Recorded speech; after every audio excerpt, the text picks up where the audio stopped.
মলদ্বারের যতগুলি রোগ আছে তার মধ্যে অ্যানাল ফিস্চুলা একটি অত্যন্ত জটিল এবং কঠিন রোগ। তার কারণ দেখা গেছে প্রায় 40% ক্ষেত্রেই চিকিৎসার পরও এটা আবার ফিরে আসে, অর্থাৎ তার আবার সার্জারি বা চিকিৎসার প্রয়োজন হয়। শুধু তাই নয়, সার্জারি চলাকালীন যদি কোথাও ভুল হয় এবং সেই ভুলে আপনার অ্যানাল স্ফিংটারটি যদি ড্যামেজ হয়, তাহলে কিন্তু তার ভোগান্তি চিরকাল। কেন? তার কারণ হচ্ছে যে আপনি চিরকালের মতন মল ধরে রাখার যে ক্ষমতা বা পটি কন্ট্রোল করার যে ক্ষমতাটা, সেটা আপনি হারিয়ে ফেলবেন। বুঝতেই পারছেন আজকে আমাদের আলোচনার বিষয় কি? হ্যাঁ, আজকে আমাদের আলোচনার বিষয় হচ্ছে অ্যানাল ফিস্চুলা। আমরা এই আলোচনায় জানার চেষ্টা করব অ্যানাল ফিস্চুলা কি, কেন এই রোগের চিকিৎসা অত্যন্ত জটিল, কোন কোন লক্ষণগুলি দেখে বুঝবেন যে আপনার অ্যানাল ফিস্চুলা হলেও হতে পারে, কখন চিকিৎসকের কাছে পৌঁছবেন, এই রোগের চিকিৎসা কি এবং সঠিক চিকিৎসা পেতে কোন চিকিৎসকের কাছে যাবেন। ফরচুনেটলি আজ আমরা এমন এক চিকিৎসকের কাছে এসে পৌঁছেছি যার ঝুলিতে 5,000-এরও বেশি কমপ্লেক্স ফিস্চুলা সার্জারির সফল রেকর্ড রয়েছে। শুধু তাই নয়, 2022 সালে টাইমস অফ ইন্ডিয়া তাকে colorectal surgeon of the year সম্মানে ভূষিত করেন। এছাড়াও আমাদের ভারতবর্ষে যারা লেজার সার্জারি ক্ষেত্রে পথপ্রদর্শক, তাদের মধ্যে তিনি অন্যতম। শুধু দেশে নয়, বিদেশেও তার খ্যাতি সমান। আজ আমাদের পডকাস্টে উপস্থিত আছেন internationally renowned colorectal surgeon doctor Azhar Alam. নমস্কার ডাক্তারবাবু। নমস্কার। লাস্ট জুলাই মাসে আপনার সঙ্গে কথা হয়েছিল যে আমরা যদি একটা পডকাস্ট করতে পারি। আজ প্রায় 5 মাস পর আমরা সময় পেলাম। তো পেশেন্টদের ক্ষেত্রে কতটা সমস্যা হয়।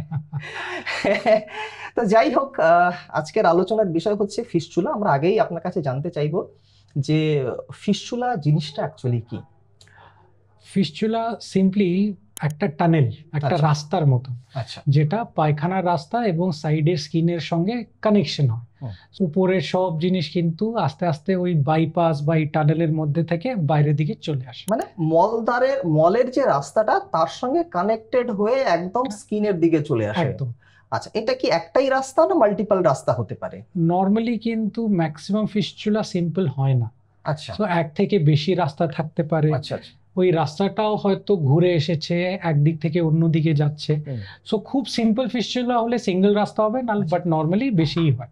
আচ্ছা, মানুষ এটাকে কিভাবে বুঝবেন যে আমার ফিস্চুলা হয়েছে? না এটা পাইলসের লক্ষণ, মানে লক্ষণ দেখে কি বোঝার উপায় আছে? হ্যাঁ, ইনফ্যাক্ট যাদের ফিস্চুলা আছে সিমটমস দিয়েই কিন্তু মানুষ অলমোস্ট 90% শিওর হয়ে যায় যে এটা ফিস্চুলা। আচ্ছা, যত এই এনাল ক্যানালের রোগগুলো আছে ম্যাক্সিমাম গুলো কিন্তু মলধারের রোগ। ফিস্চুলা কিন্তু ওই মলধারের সাইডের রোগ। আচ্ছা, ম্যাক্সিমাম কেসে কি হয় যে মলধারের সাইডে একটা ছোট্ট ফুসকুড়ি ফোড়া টাইপের একটা জিনিস বেরোয়। মানুষ ওটাকে খুব লাইটলি নেয় যে একটা ফোড়া হলো, চলে যাবে। সাডেনলি কয়েকদিন পরে দেখবে যে ওটা ফুলে উঠছে। আচ্ছা, ব্যথা হলো, একটু রস আসলো, রক্ত বেরোলো, আবার ঠিক হয়ে গেল। সো এই যে মলদ্বারের সাইডে ফোড়া এবং ওখান থেকে যে কোনো টাইপের ডিসচার্জ, এটা হলো ফিস্চুলার ক্লাসিক একটা সিমটম। আচ্ছা, তার মানে এটাতে কি মানে ব্লিডিং হতে পারে মানে মল ত্যাগের সময়? হ্যাঁ, ফিস্চুলার ক্ষেত্রে এই যে মুখ থেকে রসও আসতে পারে, ব্লাডও আসতে পারে, জলও আসতে পারে। ইনফ্যাক্ট অনেক টাইপের ফিস্চুলা হয় যেটা ইভেন মলদ্বারের মধ্যে থেকেও কিন্তু এই পুজ বা রক্ত বা রস আসে। আচ্ছা, এই টাইপেরও ফিস্চুলা হয়। তো এই ধরনের টানেল বা ফিস্চুলা হয় কেন? মোস্ট ইম্পর্টেন্ট কজ হয় ইনফেকশন। আচ্ছা, এই যে আমাদের মলদ্বার আছে, মলদ্বারের সাইডেও কিন্তু অনেক কটা গ্ল্যান্ডস আছে। যেরকম আমাদের স্কিনে স্কোয়েট গ্ল্যান্ড থাকে, মলদ্বারের চারদিকে কিন্তু এনাল গ্ল্যান্ড থাকে। এখন যে কোনো কারণে এই গ্ল্যান্ডটা ইনফেক্টেড হয়ে গেল, আচ্ছা, পুঁজ জমবে। এই পুঁজটা যখন ফেটে গেল বা ইভেন সার্জিক্যালি ড্রেন করে দেওয়া হলো, তখন ওই রাস্তাটা তৈরি হয়ে যায়। আচ্ছা, সো মোস্ট কমন কজ হলো ইনফেকশন।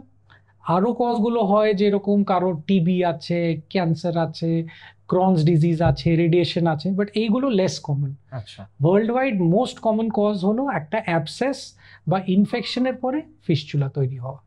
আচ্ছা, তো ঘটনা হচ্ছে যে আমি ধরুন বুঝতে পারলাম যে আমার ফিস্চুলা হয়েছে, তো আমি কখন চিকিৎসকের কাছে যাব? মানে আমি এটা এই কারণে জিজ্ঞাসা করছি কারণ রোগটা যে জায়গার সেই জায়গার রোগের চিকিৎসার জন্য আমরা বিভিন্ন রকম অল্টারনেট মেডিসিন ইউজ করি, সেটা আয়ুর্বেদা হতে পারে, হোমিওপ্যাথ হতে পারে, বা কোনো গাছগাছড়া অনেকে ইউজ করে। তো সেক্ষেত্রে যেটা হয়, তাদের সমস্যাটা বেড়ে যায়। তো ওই কারণে আমার এটা প্রশ্ন যে আমার যদি হয়, আমি কখন চিকিৎসকের কাছে পৌঁছবো এবং কোন ধরনের চিকিৎসকের কাছে পৌঁছবো? যদি কারোরই এইরকম সিমটম হয়, ফিস্টুলা যেগুলো একটু রস আসলো, অ্যাজ সুন অ্যাজ পসিবল ডাক্তারকে দেখাতে হবে। আচ্ছা এখানে কিন্তু কোনো ডিলে বা টাইম নষ্ট করার কোনো স্কোপ নেই। আচ্ছা। কেন? বিকজ এই ফিস্টুলাটা প্রোগ্রেসিভ ডিজিজ। আজকে হয়তো স্টেজ 1 আছে, সাডেনলি কিন্তু 1 মাস 2 মাসের মধ্যে আমরা দেখেছি গ্রেড 3, গ্রেড 4 এবং গ্রেড 5ও চলে যায়। আচ্ছা। সো প্রথম প্রশ্নের আনসার যে অ্যাজ আর্লি অ্যাজ পসিবল, যত তাড়াতাড়ি সম্ভব একটা ডাক্তারকে দেখাতে হবে। এই প্রশ্নের সেকেন্ড পার্ট ছিল যে এই অল্টারনেটিভ মেডিসিন, অল্টারনেটিভ মেডিসিনের ব্যাপারে আমার কমেন্ট করা উচিত না, বাট আমরা আমাদের এক্সপিরিয়েন্সে অনেক হোমিওপ্যাথি বা আয়ুর্বেদিক ডাক্তার, অনেক নাম করা ডাক্তার কিন্তু আমার পেশেন্ট যাদের ফিস্টুলা আছে, এতটুকু বলতে পারি। আচ্ছা আচ্ছা। আর কাকে দেখাবেন, এটা কিন্তু কোলোরেক্টাল সার্জারির একটা কোর এরিয়া, একটা খুব ইম্পর্টেন্ট পার্ট। সো আপনার এরিয়াতে, আপনার শহরে একটা ভালো কোলোরেক্টাল স্পেশালিস্টকে দেখাবেন যদি আপনার মনে হয় যে ফিস্টুলা আছে। এরপরে যেটা প্রশ্ন থাকে যে আমি তো একজন চিকিৎসকের কাছে পৌঁছলাম এবং আমি আমার সমস্যাটি বললাম, তো এই রোগটি কনফার্ম কিভাবে করা হয় যে হ্যাঁ আপনার ফিস্টুলাই হয়েছে? মানে সেটা কি ডাক্তারবাবু দেখেই নির্ধারণ করেন, নাকি কোনো ইমেজিং বা কোনো ব্লাড টেস্ট এই জাতীয় কোনো টেস্ট করতে হয়? ফিস্টুলা হলে প্রথমে ডাক্তারবাবু দেখবেন, ক্লিনিক্যালি ওনার মনে হবে যে এটা ফিস্টুলা আছে। বাট ফিস্টুলা হলো জাস্ট একটা ব্রড ডায়াগনোসিস। আচ্ছা। এরপরে এই ফিস্টুলা কোন টাইপে আছে, কটা রাস্তা আছে, ভিতরে কোথায় খুলছে, ব্রাঞ্চিং আছে কি না, সিম্পল আছে কি কমপ্লেক্স আছে, এর জন্য একটাই রিপোর্ট দরকার, যেটা হলো এমআরআই। আচ্ছা। এমআরআই হলো ফিস্টুলার ক্ষেত্রে গোল্ড স্ট্যান্ডার্ড। আচ্ছা। এটা ছাড়া, এমআরআই ছাড়া ফিস্টুলা করা কিন্তু ক্রাইম। এরপরে যেটা চলে আসে যে অনেক মানুষ আছেন চিকিৎসকের কাছে পৌঁছান, এমআরআই ও করেন, কিন্তু তারপরও ঘরে বসে থাকেন। তো আমার কথা হচ্ছে যে এটা কি কোনোদিন লাইফ থ্রেটনিং কন্ডিশন হতে পারে? ফিস্টুলা কিন্তু ক্যান্সারের একটা রিস্ক ফ্যাক্টর আছে। আচ্ছা। এর মানে না যে সবার হবে। আচ্ছা আচ্ছা আচ্ছা। খুব কম জনেরই হয়। আমরা ইনফ্যাক্ট একটা 25 বছরের ছেলে ছিল যে ফিস্টুলা নিয়ে প্রেজেন্ট করলো, আমাদের ডাউট হলো, এমআরআই করলাম কিন্তু ক্যান্সার ধরা পড়লো। সো আমরা কিন্তু দেখেছি ফিস্টুলা দিয়ে ক্যান্সার হতে, বাট এর মানে না যে সবার হবে। সো নিজের লাইফের সঙ্গে রিস্ক নেওয়ার দরকার কি? মানে বলতে চাইছেন যে ইগনোর করলে এটা একটা লাইফ থ্রেটনিং কন্ডিশনে হতে পারে, কনভার্ট হতে পারে। ওকে। তো তারপরে যেটা চলে আসে প্রশ্ন যে এর চিকিৎসা কি? কারণ এর বহু রকম চিকিৎসা আছে, বাজারে বহু রকম আমরা বিজ্ঞাপন দেখি। তো আপনার কাছে আমি জানতে চাইবো যে এর প্রপার চিকিৎসাটা কি? তার কারণ আমি দেখেছি আপনার ক্লিনিকে বহু দূর দূর থেকে আমি মানুষজনকে আসতে দেখেছি, সেটা ভেলোর হতে পারে, চেন্নাই হতে পারে, যদিও নামগুলো বলা ঠিক না। ইভেন আমি দেখেছি যে বেশ কিছু বাইরের দেশ থেকেও আপনার কাছে চিকিৎসার জন্য আসেন। তো এবং আসার তো একটা কারণ আছে, সেটা প্রথমেই বললাম যে বেশিরভাগ সার্জারি ফেল হয়, এবং সে কারণেই আপনাকে জিজ্ঞাসা করা যে এর এক্সাক্ট চিকিৎসাটা কি? এটা খুব ভালো প্রশ্ন। প্রথমে সবাইকে জানতে হবে যে ফিস্টুলার কিন্তু কোনো মেডিসিন নেই। আচ্ছা। ফিস্টুলা হলো সার্জিক্যাল ডিজিজ, মানে এর চিকিৎসা একমাত্র সার্জারি বা অপারেশন ছাড়া কিন্তু সম্ভব না। আচ্ছা। সো সার্জারি করতে হবে। এখন সার্জারির মধ্যেও ভাগ আছে। আচ্ছা, কিরকম? যেরকম ওপেন সার্জারি, যেটা ট্র্যাডিশনাল সার্জারি, বহু আগে থেকে যেটা চলছে, আর যেটা নতুন হয়ে গেছে লেজার। সো আমার এক্সপিরিয়েন্সে যদি কারেক্ট ভাবে যদি লেজার করা হয়, সব থেকে ভালো সাকসেস কিন্তু লেজারে হবে। আচ্ছা। বাট যদি সার্জন লেজারে ট্রেন নেই, তখন কিন্তু ওপেন সার্জারি অপশন। আচ্ছা। মানে খারাপ লেজার থেকে বেটার আছে কারেক্ট ওপেন সার্জারি করা। বাট যদি অপশন থাকে 1 2 3 লেজার লেজার লেজার, এর ছাড়া কিন্তু সাকসেস ডিফিকাল্ট আছে। আচ্ছা, দুটোর মধ্যে তফাৎ কি আছে? মানে ওপেন সার্জারি আর লেজার সার্জারির মধ্যে তফাৎ কি আছে? একটা সিম্পল জিনিস বলি, ফিস্টুলা মানে রাস্তা। আমরা যে একটা টানেল। সো আমাদের কাছে ম্যাক্সিমাম পেশেন্ট আসে খুব কমপ্লেক্স অবস্থায়, একটা থেকে বেশি 3টে 4টে 5টে রাস্তা আছে, টানেল আছে, উপরের দিকে যাচ্ছে। সো এইগুলো সব কটা টানেল যদি ওই মলদ্বারের আশেপাশে আমরা কেটে বাদ দিয়ে দিই, কিছু বাকি থাকবে না, এবং সব মাসেল কেটে যাবে, পায়খানা ধরে রাখতে পারবে না, নানা রকমের প্রবলেম হবে। সো এই জন্যে লেজার কি করে, ভিতর থেকে যতগুলো টানেল আছে সিল করে দেয়। আচ্ছা, রিকভারি অনেক ফাস্ট হয়। আচ্ছা। আমাদের একটা পেশেন্ট 3 দিন পরে আইপিএল ম্যাচ খেলেছেন। ও মাই গড। আমাদের পেশেন্টগুলো বাইরে কান্ট্রি থেকে এসে 1 সপ্তাহের মধ্যে আবার 19 ঘন্টা ফ্লাইট ধরে রিটার্ন করেছে। সো এই রিকভারিটা কিন্তু অনেক ফাস্ট হয়। লেজার আসার আগে আমি ওপেন সার্জারি করতাম, তখন কিন্তু 2 মাস 3 মাসের আগে মানুষের সম্ভবই হতো না যে বেরিয়ে আমাকে দেখাতেও আবার আসবে। সো এই রিকভারি সাকসেস এইগুলো লেজারে অনেক তাড়াতাড়ি হয়, আর সাকসেস রেটও অনেক বেশি লেজারের। আচ্ছা, ওপেন সার্জারিতে তো একটা পেইনফুল কন্ডিশন আমরা জানি, তো এই লেজার দিয়েও যখন আপনি এটাকে সিল করছেন সে সময় কি ব্যথা লাগে না? পৃথিবীতে কোনো প্রসিজার নেই যেটাতে ব্যথা হয় না। এটা হয়তো লেজারের মার্কেটিং এ একটা গিমিক। আমাকে বহু পেশেন্ট জিজ্ঞেস করে যে কি আমার ব্যথা হবে না, আমার একটাই উত্তর হয় একটু চিমটি কাটলেও কিন্তু ব্যথা হয়। হ্যাঁ, সে তো হয়। হ্যাঁ, বাট আমরা কম্পেয়ার করব ওপেন সার্জারির সঙ্গে। সো ওপেন সার্জারিতে যা ব্যথা হয় ওর হার্ডলি 10%ও ডিসকমফর্ট হয় না। আচ্ছা। এখন যদি মানুষ লেজারের পরে, আমি অনেক ম্যাক্সিমাম পেশেন্ট আমার সকালে এডমিশন, বিকেলে ডে কেয়ারেই বাড়ি চলে যায়। আচ্ছা। কিভাবে যাচ্ছে? বিকজ ব্যথা কন্ট্রোলেবল, ওয়েল টলারেটেড, অল্প ব্যথা। আপনি যেটা বললেন যে ফ্লাইট ধরে ফ্লাইট ধরে চলে যাচ্ছে আইপিএল ম্যাচ খেলতে। ইনফ্যাক্ট আমাদের নেক্সট মান্থে 2টো পেশেন্ট আসছেন, একটা অস্ট্রেলিয়া থেকে, একটা আয়ারল্যান্ড থেকে, যিনি অলরেডি ফ্লাইট বুকিংও করে নিয়েছেন যা সার্জারি করাবার জন্য, রিটার্ন টিকিটও রেডি করা আছে। বাট এটা ভুল কথা যে ব্যথা হয় না, ব্যথা হবে অল্প, কন্ট্রোলেবল, টলারেবল। কিন্তু সেটা তো 1/10 একদম, নট ইভেন 10%।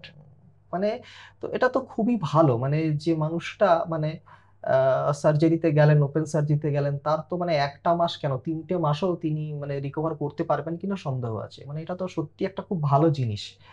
কিন্তু ভালো জিনিস তো বলছি, কিন্তু যেটা সবার মনে ভয় থাকে, কারণ আমাদের কাছে প্রচুর ফোন কলস আসে, নিশ্চয়ই আপনাদের কাছেও আসে, যে আমি ফিস্চুলা সার্জারি করিয়েছিলাম, 2বার করে করিয়েছিলাম, কিন্তু আমি সাকসেস পাইনি। অর্থাৎ রিকারেন্ট রেট এটা প্রচুর হাই। তো এখন আমার প্রশ্ন হচ্ছে যে এই যে আপনি লেজার সার্জারির কথা বলছেন, এতে কি আবার ফিরে আসার চান্স নেই, বা থাকলেও সেটা কতটা? আমার সবই মোটামুটি পেশেন্ট একটা প্রথমেই প্রশ্ন জিজ্ঞেস করে, ডাক্তারবাবু আপনি কি 100% গ্যারেন্টি দেবেন? একটা ভয় থেকে আসে স্যার, কারণ বহু জায়গা থেকে তারা করান, এবং আপনি ভালো বলতে পারবেন, বহু জায়গা থেকে তারা করান, পয়সা খরচা করে করান, 1বার নয় 2বার করান, এবং ভালো ভালো ডক্টর, ভালো ভালো সেটআপে গিয়ে করান, কিন্তু তারপরেও যখন সেটা ফিরে আসে না, তখন 3rd টাইম কি 4th টাইম তাদের মনে একটা ভয় তৈরি হয় যে আমার এটা কি 100% কিওর হবে কি। খুব স্বাভাবিক প্রশ্ন। হ্যাঁ, তো যে প্রশ্নটাতে ছিলাম আমরা, তো আমি সবাইকে একই উত্তর দিই। আচ্ছা, যে 100% যদি কোনো হাসপাতাল বা ডাক্তার বলছে যে 100% গ্যারেন্টি যে ফিরে আসবে না, উনি আপনার সঙ্গে চিটিং করছেন বা ফ্রড করছেন। আচ্ছা, বিকজ এই রোগে গ্যারেন্টি কেউ দিতে পারবে না। আমাদেরকে দেখতে হবে সাকসেসের চান্সেস কি পার্সেন্টেজ আছে, আবার হওয়ার চান্সেস কি পার্সেন্টেজ আছে। আমাদের ডেটায় যেটা ডকুমেন্টেড এবং এস্টাবলিশড, আমরা লেস দেন 2% আমাদের রেকারেন্স রেট আছে। ও মাই গড, এটা তো অনেক, মানে নরমালি 40% রিকারেন্ট রেট থাকে। আর এইগুলোতে ওই ফিস্চুলাগুলো আছে, ধরে নিন যে 7বার 8বার অন্য জায়গায় অপারেশন হচ্ছে, কমপ্লেক্স মাল্টিপল গ্রেড 5। সো আমি সবাইকে বলি যে আমার হাতেও কিন্তু আবার রেকারেন্স হতেই পারে। যদি আপনি চান যে 100% গ্যারেন্টি, প্লিজ করাবেনই না অপারেশন। যদি করাবেন না তাহলে কোনো গ্যারেন্টির প্রবলেমই নেই। হ্যাঁ, বাট আমাদেরকে জেনে শুনে ওই রিস্কটা নিতে হবে, কারণ যে ফেলে রাখাও তো সম্ভব না। এই যে লেজার সার্জারিটা আমার হলো, তো মানে এটা আমি কোথায় যাব? আমি একজন ভালো চিকিৎসকের কাছে যাব, না ভালো হাসপাতালের কাছে যাব? কোনটা আমি চুজ করব? আপনাকে ফার্স্টেই কিন্তু একটা ভালো চিকিৎসকের কাছে যেতে হবে। ওকে। আর চিকিৎসকও ফিস্চুলা যারা করেন ওনারা কিন্তু একটা স্পেশালিটি, এটা হলো কোলোরেক্টাল সার্জারি। আচ্ছা। না মেডিসিনের ডাক্তার, না সার্জারির ডক্টর, স্পেশালিটি হলো কোলোরেক্টাল সার্জারি। আর আজকের ডেটে ইন্ডিয়ায় অনেক ভালো ভালো এক্সপিরিয়েন্সড কিন্তু কোলোরেক্টাল সার্জন আছেন। তো আপনার কিন্তু এই রিসার্চটা কিন্তু আপনার দায়িত্ব। আচ্ছা। এটা কিন্তু কেউ আপনার জন্য করতে পারবে না। অনেক টাইম আমরা ফাস্ট ট্র্যাক সলিউশন খুঁজি, যে আমার বাড়ির কাছে একটা জায়গা আছে, দেখিয়ে দিই, কোনো বড় ব্যাপার না। বাট একটা ভুল সার্জারি কিন্তু লাইফ টাইমের কমপ্লিকেশন করতে পারে। সো আপনি একটা ভালো রিসার্চ করে কোলোরেক্টাল সার্জনের কাছে যাবেন। আচ্ছা, এইবার আরেকটা যেটা প্রশ্ন হচ্ছে, যে যেটা আমি প্রথমেই বলেছিলাম, যে এখানে দেখা গেছে বিশেষ করে ওপেন সার্জারির ক্ষেত্রে দেখা যায় যে অ্যানাল স্ফিংটার আছে, যেটাতে আমরা মল ধরে রাখতে পারি বা আমার পটি কন্ট্রোল করতে পারি, সেটা অনেক সময় ড্যামেজ হয়ে যায়। স্ফিংটারটা এটা খুব একটা ইম্পর্ট্যান্ট একটা মাসল, তো লেজার সার্জারির ক্ষেত্রেও কি এই স্ফিংটারটি মানে ড্যামেজ হতে পারে? যদি ড্যামেজ হতে পারে কিনা, যদি এই প্রশ্নটা আছে, হতে পারে। আচ্ছা, রিস্ক অনেক কম, আচ্ছা, পার্সেন্টেজ অনেক কম। ওপেন সার্জারির তুলনায় ওপেন সার্জারিতে অ্যারাউন্ড 37%, কিছু কিছু স্টাডিজ বলে যে 37% কিন্তু ইনকন্টিনেন্সের রেট আছে। আমি লেজারের ব্যাপারে বলতে পারবো না, বাট বাই গডস গ্রেস আজ অবধি আমাদের এক পেশেন্টেরও কিন্তু ইনকন্টিনেন্স হয়নি। এটা আমাদের একদম প্রোভেন রেকর্ড। সো ঠিকঠাক করলে, কারেক্ট লেজার করলে কিন্তু ইনকন্টিনেন্স হবে না। আচ্ছা, এইবার যেটা অনেকেই জানতে চাইবেন যে এটা তো একটা মানে আধুনিক চিকিৎসা, এটা কি মডার্ন যে ইন্স্যুরেন্স কোম্পানিগুলো বা ইন্স্যুরেন্স যেগুলো আছে সেগুলো কি কভার করে কিনা এই ধরনের চিকিৎসা? সব ইন্স্যুরেন্সেস কভার করে। আচ্ছা, একদম। আপনার কাছে তো বহু পেশেন্ট আসেন, তো এমন কোনো কমপ্লেক্স ফিস্চুলা যেটা আপনি দেখেছেন এবং আপনার মনে হয়েছে যে না এটা তো মানে ইম্পসিবল, করাই যাবে না, কিন্তু হয়তো দেখা যায় যে পেশেন্ট পার্টি বা রোগীর পরিজনদের হয়তো রিকোয়েস্টে আপনি করলেন এবং সেটা সাকসেস হয়েছে, এরকম ঘটনা মানে আছে কি? মানে যেটা ধরুন সমস্ত ডাক্তার বলে দিয়েছে যে না হবে না, তুমি বাড়ি চলে যাও, আর কিছু করার নেই, বহু জায়গা থেকে করেছেন, তো এরকম কি কোনো ঘটনা আছে আপনার? খুব ভালো প্রশ্ন। যে কয়েক মাস আগে এটা হয়েছে। আচ্ছা, একজন ভদ্র মহিলা, ইয়াং মহিলা, উনি ইন্ডিয়া না, ইন্ডিয়ার বাইরে থেকে, আমি কান্ট্রি বলবো না, ওনার আইডেন্টিটি যেন না রিভিল হয়। পেশেন্ট এবং ওনার বাবা মা এসেছিলেন। আচ্ছা, 3বার অপারেশন হয়েছে, 12টা মুখ ছিল। ও মাই গড, টোটাল 12টা মুখ। আমাদের কাছে ফটো ভিডিও সব আমরা রেখেছি, এটা কিন্তু আমরা পাবলিশও করব। আমি পার্সোনালি কিন্তু রাজি ছিলাম না করতে, বিকজ আমি বুঝেই নিয়েছিলাম যে এনার সাকসেস রেট কিন্তু অনেক কম হবে, যেহেতু এত কমপ্লেক্স, 12টা মুখ, সব রাস্তাগুলো কমিউনিকেটিং। বাট বাবা মা অনেক রিকোয়েস্ট করলেন, এই চেম্বারেই বসে কিন্তু ওনাদের কান্নাকাটি কিন্তু দেখা গেল না। তো আমি ওনাদেরকে বলেই দিয়েছিলাম যে দেখুন, আপনারা এত রিকোয়েস্ট করছেন, আমি করে দেব, বাট আপনিও রেডি থাকবেন, আমিও রেডি থাকবো, যেন আবার হতে পারে। 3 মাস হয়ে গেছে, বাই গডস গ্রেস পেশেন্ট একদম ভালো আছে, এখন অবধি কিন্তু কোনো প্রবলেম নেই। এটা আমাদের জন্য কিন্তু খুব রিঅ্যাসিওরিং, যে তখন আমরা বুঝতে পাই যে হ্যাঁ, আমরা কিছুটা হয়তো অল্প একটু নলেজ আছে, যেটা আমরা হেল্প করতে পারছি কারণ এত ডিফিকাল্টিতে। আচ্ছা, এবার যেটা প্রশ্ন থাকবে আপনার কাছে যে বাকিদের তুলনায় আপনার সাকসেস রেট এত হাই কেন? আমরা শুধু কলকাতা তো ছেড়ে দিন, ভারতবর্ষেও তো ছেড়ে দিন, বাইরে থেকেও লোক আপনার কাছে আসছে। তো আমার ওটাই জানার উদ্দেশ্য যে মানে কিভাবে করছেন, আলাদা কি কোনো টেকনিক আপনাদের আছে কিনা, বা আলাদা কোনো টিম আছে কিনা, বা আলাদা কোনো টুল বা অন্য কোনো যন্ত্র আছে কিনা, যে যার ফলে আপনাদের সাকসেস রেট এত হাই? জেনারেলি ফিস্চুলার ক্ষেত্রে এটা দেখা যায় না, মানে ফিস্চুলা চিকিৎসার ক্ষেত্রে। আমরা কিন্তু ফিস্চুলা অনেক বছর থেকে করছি। হ্যাঁ, সে তো এত হাজার পেশেন্টের এক্সপিরিয়েন্স নাম্বার 1, এটা ম্যাটার করে। জানি স্যার, একদম। 2 নম্বর হলো টুলস সবার সেম, হ্যাঁ, টেকনিক ভ্যারি করে। আচ্ছা, যত বেশি মানুষ সার্জারি করে অত বেশি এক্সপিরিয়েন্স হয়। কয়েকটা জিনিস আছে যেটা হয়তো খুব কমজন করে, এটা হলো ফিস্চুলা ম্যাপিং। মানে একটা চিকিৎসা করার আগে আমরা আমাদের রেডিওলজিস্টের সঙ্গে বসি, পুরো কনসোলে, কম্পিউটারে একদম দেখে নিই এক্স্যাক্টলি কোথায় কোথায় রাস্তাগুলো যাচ্ছে। প্রত্যেকটা স্টেপ কিন্তু ইম্পর্টেন্ট। আমার অনেক পেশেন্ট বলে যে স্যার, আমি কি আমার বাড়ির পাশ থেকে এমআরআই করে নেব, খুব বড় হাসপাতাল আছে। আমার একটাই সবাইকে সাজেশন, যে আমার রেডিওলজিস্ট ছাড়া আমি অ্যাকসেপ্ট করব না, বিকজ উনি আমার মতন এত হাজারগুলো, ওনার এক্সপিরিয়েন্স, ওনার চোখ কিন্তু বাকির থেকে বেশি ভালো হবে, যেহেতু একটা জিনিস উনি বেশি করছেন। একদম।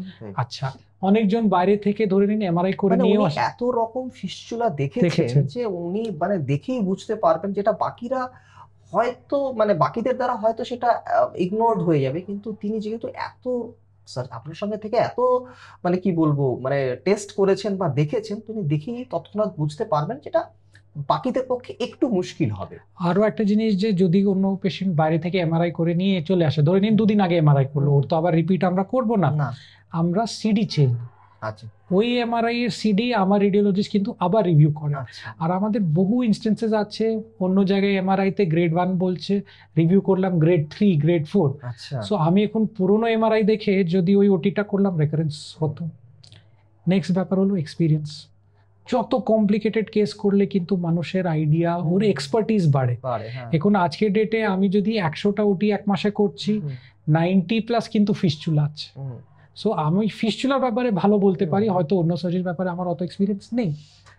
আর একটা জিনিস, যখনই নতুন কিছু পৃথিবীতে আবিষ্কার হয়, আজকের ডেটে আমরা সিলেন্টও ইউজ করছি, একটা নতুন একটা ড্রাগ বা একটা কি বলবো লিকুইড টাইপের একটা সাবস্টেন্স হয়, আমরা ট্রায়ালে দেখলাম যে এটা ইউজ করলে সাকসেস আরো বেড়ে যাচ্ছে, যেটা হয়তো অর্ধেক লোকজন নামও শুনেনি।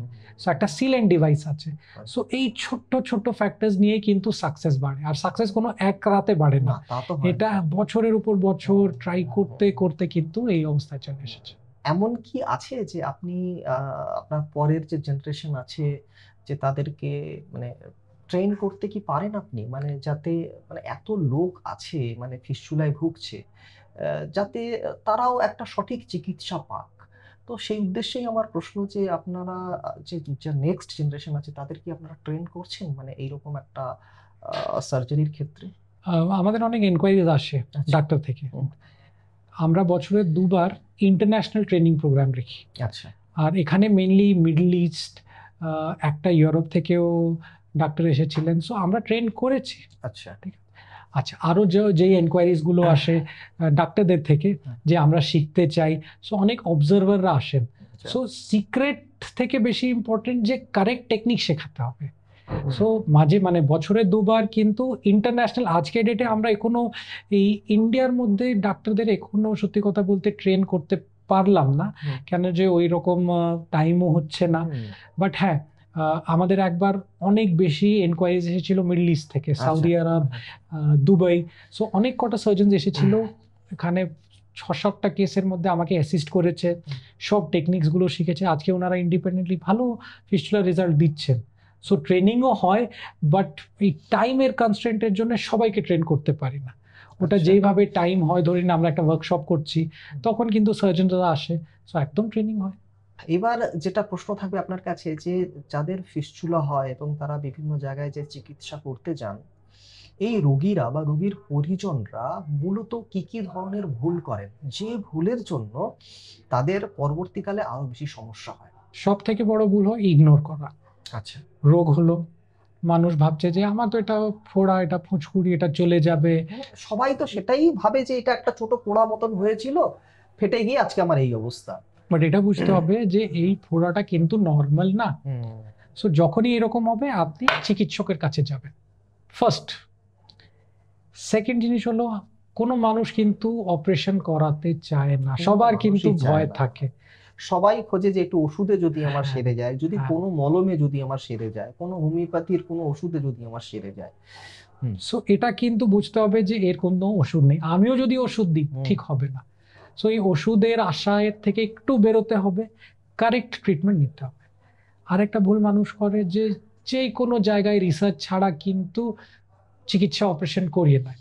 এটা তো আছে স্যার আমাদের দেশে, মানে বিজ্ঞাপনের চমক দেখে লোকে সেখানেই ছুটে চলে যায়। আমি আমার পেশেন্টগুলোকে বলি যে আপনার যত টাইপের প্রশ্ন হোক আমি মাইন্ড করব না, আপনি আমার এক্সপিরিয়েন্স থেকে আমাকে যা খুশি জিজ্ঞেস করুন, আমার যখন কিছু লুকানোর নেই আমি কেন রেগে যাব।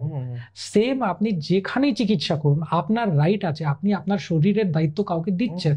সো আপনি আপনার ডাক্তারবাবুকে ওনার এক্সপিরিয়েন্স, ওনার সাকসেস জিজ্ঞেস করুন। সো পেশেন্টরা বলে যে না ডাক্তারবাবু রেগে যান, রেগে যাওয়ার তো কথা না, আপনি তো ভ্যালিড একটা প্রশ্ন জিজ্ঞেস করছেন। সো আপনি একদম রিসার্চ করে পুরো যত প্রশ্ন, যখন পর্যন্ত আপনি স্যাটিসফাইড হচ্ছেন না আপনার চিকিৎসকের উত্তর দিয়ে, আপনি চিকিৎসা করাবেন না। এরপর আমার কোশ্চেন থাকবে যে ধরুন আমি ফিস্চুলার সার্জারি আমার হলো, তারপরে আমি কি ধরনের লাইফস্টাইল মেনটেন করব যাতে আমার এটা রিকার না করে? ফিস্চুলা চিকিৎসার পরে লাইফস্টাইলটা নর্মালি থাকে, মানে এটা না যে কোনো রেস্ট্রিকশন লাইফ লং থাকবে, এটা করা যাবে না সেটা করা যাবে না।